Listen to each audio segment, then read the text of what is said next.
Hello everybody, welcome to Office Agenda 247. Today in this session we will be talking about the most important topics of IFS, Indian Economy and Indian Financial System. The exam will be held on 4th of May, and why this video is important for you. After watching this video, you will be able to have one concrete idea that these are the important topics, these are the focus areas where I must target. So let's get started. First of all, as I just told you, 4th of May is the exam date for IEIFS. The task will be these 45 units in IEIFS. We will be discussing the important topics from these 45 units. But before that, how you should approach this exam of IEIFS? First of all, you must strategize. You must be very clear that what are the important module units or the subtopics. This is the agenda of this particular video which you are watching right now. Next, you should make notes, practice a lot, find exam relevant MCQs you must practice, and evaluate how your preparation level is going on. Finally, be exam ready. Expect the unexpected. Have faith in yourself that if you are unable to answer certain questions, don't worry, you have answered maximum questions which will ultimately be compiled into your success story. So now let's start with the module A. There are 4 modules, module A, B, C, D.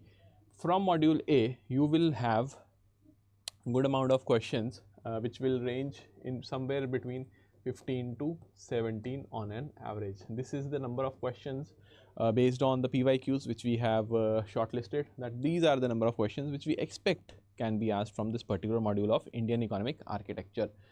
So first unit, more or less, it's just an overview where you will see how the Indian economy has panned throughout the you can say 1600 and 1600 AD, and after that in 1700 Industrial Revolution, and after that pre-independence era, what was the scenario of Indian economy, and after that finally after the independence till COVID era, what was the scenario. So structural changes will be discussing in that particular unit.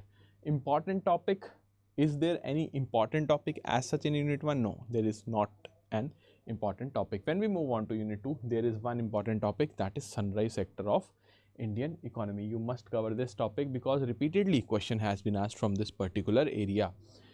Unit 3 has Niti Aayog as the important topic, and when we talk about the role of priority sector, the entire chapter is important because it includes the PSL targets, the MSME, their initiatives, government targets, and after that also the discussion on the economic initiatives make this chapter as the most important unit in your module number A.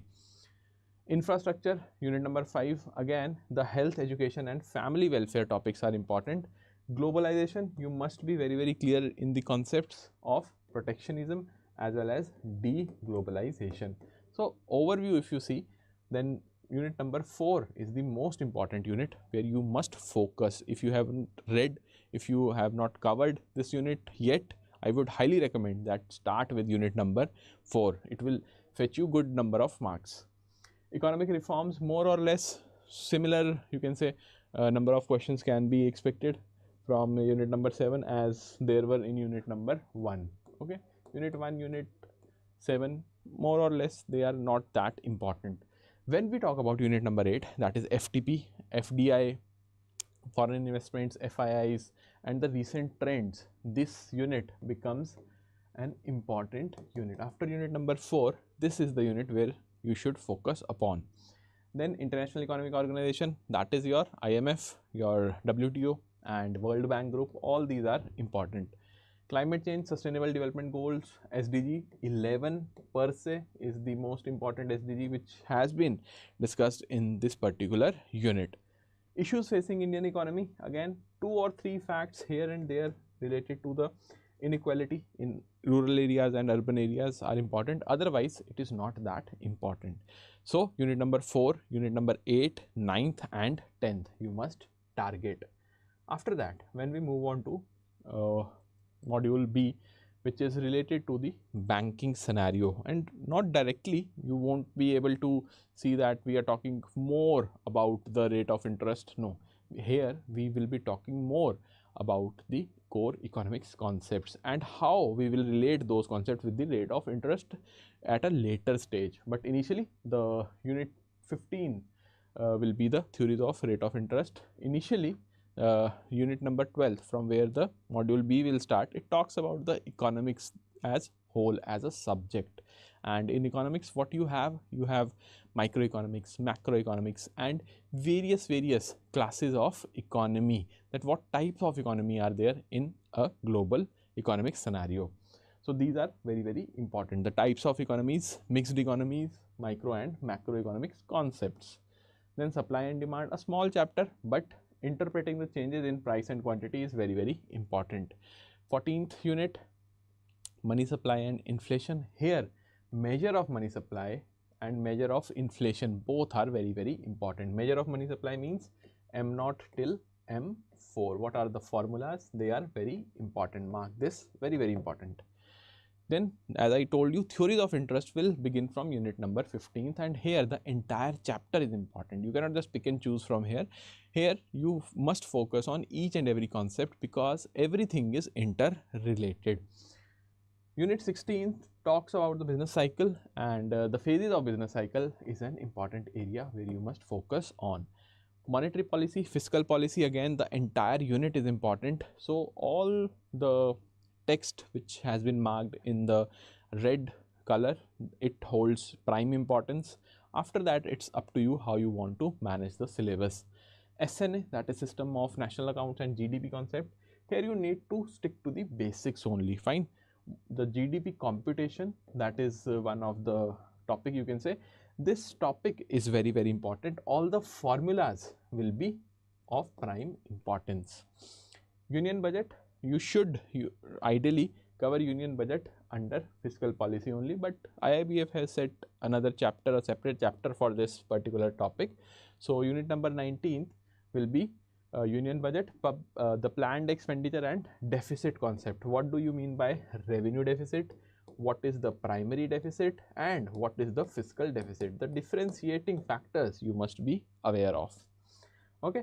Then we will be moving on to module C. Module C will have n number of topics in it which will be there in your banking industry. When you talk about the banking sector and the NBFCs and other FIs, all the laws, the relevant laws for the banker, all the regulators of the financial industry, they will be covered under your Indian financial architecture. So unit number 20th, again you should focus on basics only here. The main topic starts from unit number 21, that is Indian banking structure.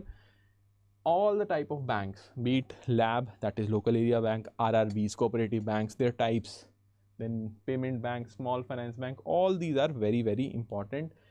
Most important thing is the latest RBI guidelines.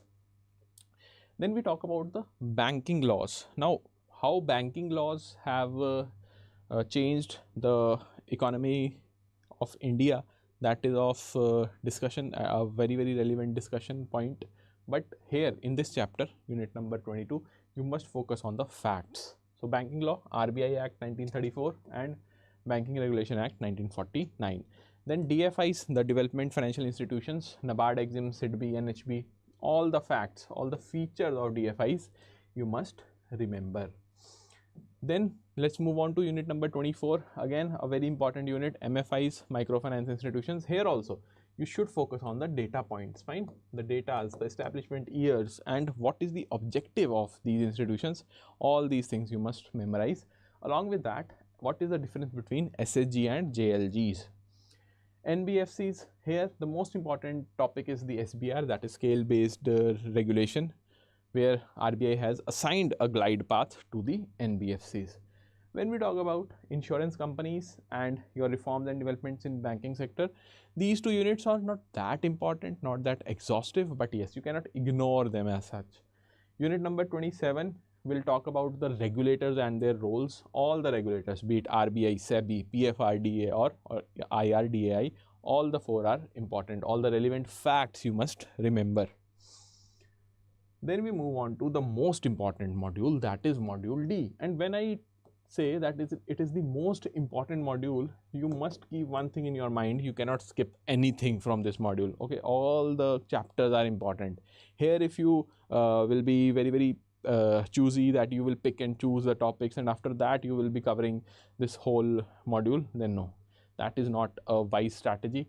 What I will recommend, what our team will recommend, is that all the units must be covered end to end, because maximum questions will be asked from this module only, starting from financial markets, which has one important area of price discovery, money markets, all the call money, BRDS, LTRO, government securities, repos, RDS, the retail direct scheme of RBI, everything is important. FIMDA, FEMA, not FEMA, the PDs, fine, primary dealers.